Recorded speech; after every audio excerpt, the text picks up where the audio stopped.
I have the honor today of giving acknowledging an award recipient. And I believe her resume and her bio speaks for itself. I'm just going to use some adjectives and some words to describe her, and I want you to guess who it is. She's educated, passionate, driven, sincere, let's not forget beautiful.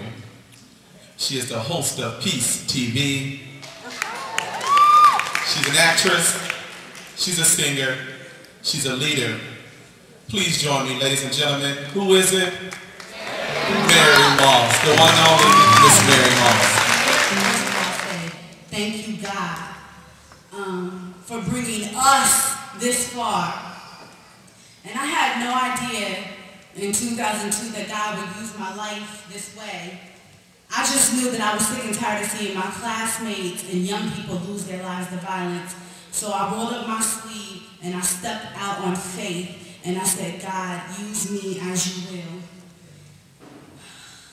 I just want to thank God for this award, because even though you know that you're called of God and you're doing His work, you still need to know that your community supports you. And this award shows that the community does support us and these young people. Someone once asked me, why do you do what you do? And I was slightly upset about that, because I said, aren't our young people worth it? You know, why are they asking me do we ask drug dealers why they sell drugs or murderers why they kill? But all of a sudden, Miss Patrick I thought about things that Miss Patrick had ingrained in my mind about Marcus Garvey and Winnie and Nelson Mandela and Harriet Tubman and Sojourner Truth and Martin Luther King Jr. And I said, why did they do what they did? Because I love my people and because I love this generation and I would lay down my life for them. That's why I do what I do. This generation deserves every right and every privilege that our ancestors fought and died for. Obama says that this generation is the Joshua generation. If you remember, Martin Luther King said he looked over the mountaintop. He was our Moses. This generation, these young people that you see right here, these are our future lawyers, our future doctors, our future teachers, our future preachers. These will not be claimed by the devil. These young people will be successful. These young people are going to make it, and it's up to us to make sure that they make it. The gangs will not claim these lives. Drugs will not claim these lives. And that is what Peace TV is here to do, to be an inspiration. So I want to say once more, thank you, God. And if my parents are out there, can y'all please stand up, please? That's my mama. And I want to say thank you to Ms. Patrick and the Martin Luther King Commission, and let's continue to support our young people. Thank you so much. My uncle had sugar, and he didn't deal with it. And as a result of it, he started with problems with his liver, kidneys, other parts of his body, and eventually died at a young age. But see, if he would have dealt with the sugar early on, he might not have had those problems. When we got a low graduation rate, when the number one killer of kids between the ages of 15 and 24 is homicide and AIDS for us. When we go into jail on a constant basis, that's a problem that we got to deal with.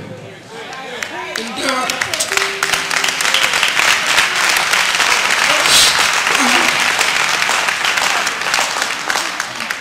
we're not dealing with it, folks.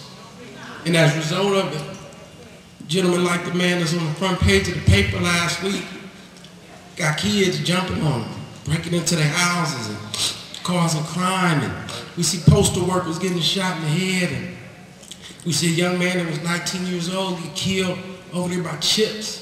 I've been doing this for 8 years. Been watching, and sometimes it just don't seem like it's getting no better. Ladies and gentlemen, when you look at the United States penal system, although we only make up 1 out of every 10 people in this country, we make up 1 out of every 2 people incarcerated. Could you please have a seat? Ladies and gentlemen, that don't happen by accident.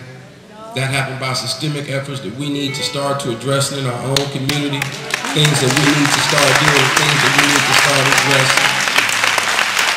I've never met a kid who told me that they wanted to go to jail, but I got a whole bunch of friends that ended up there. And more importantly, at least when my friends went to jail, I knew where they were at. Man, a lot of my friends is dead today. So it's not just they go into the penal system, because I know we only make up 1 out of 10 in our country and 1 out of 2 people in jail. But a lot of them is dying and getting killed right now. And I don't think that's what Dr. King fought for. I don't think that's what he stood for. And as opposed to us just talking about what we're going to do today, grab one of these kids, man, make an impact with them, keep on working with them, because I know everybody here's parents has told them to get a good education. It really do make that much difference.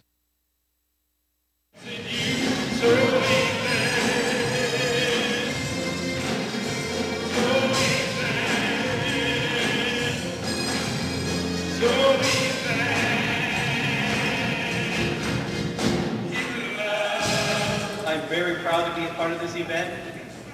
Most proud to be a part of a community that recognizes the need to unify with one another, to support and respect one another, and to step forward to take a call to action to care for one another and to help safeguard our communities.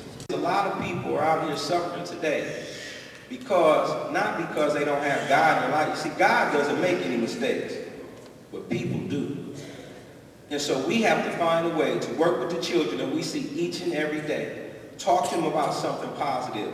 Let them know that violence is not the right way. I know we listen to all the songs on the radio, but kids are easily influenced. I listen to Eazy-E. I listen to Tupac. I listen to NWA. And I grew up with a sense of machismo, bravado, because I thought that were the things that we were supposed to do. But as I got older, and he blessed me, and I was able to walk away from it, I don't want to fight anymore. I don't want to shoot nobody, and I sure don't want nobody shooting me. And I don't want to see these mothers and grandmothers and aunties and cousins and sons and daughters and nieces and nephews crying because daddy or mommy's not coming home for Christmas. It's not going to be here on birthdays. The one thing I found out in my brief life is this, and I pray for a lot of my friends to come back. A lot of the people in this audience right now are family members who've lost close people. I prayed for them, but they ain't never come back. Ladies and gentlemen, when you take a life, you affect families, you affect generations. When tragedy of any kind occurs, it paralyzes us. It can cause us to feel shocked, lost, betrayed, guilty, shameful, angry, sad, and a real common normal feeling, revengeful. We like to think of ourselves and our kids as being tough and self-reliant. We're going to get past this. The kids will learn to live with it. The passage of time will help heal the wound. But we are learning that this is not true.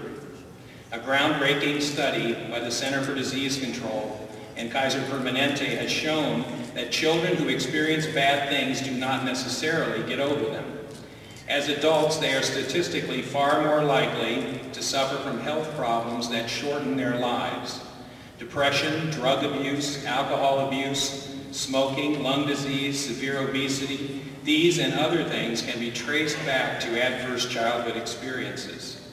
Simply put, without professional help and counseling, kids do not get over bad things that happen in childhood.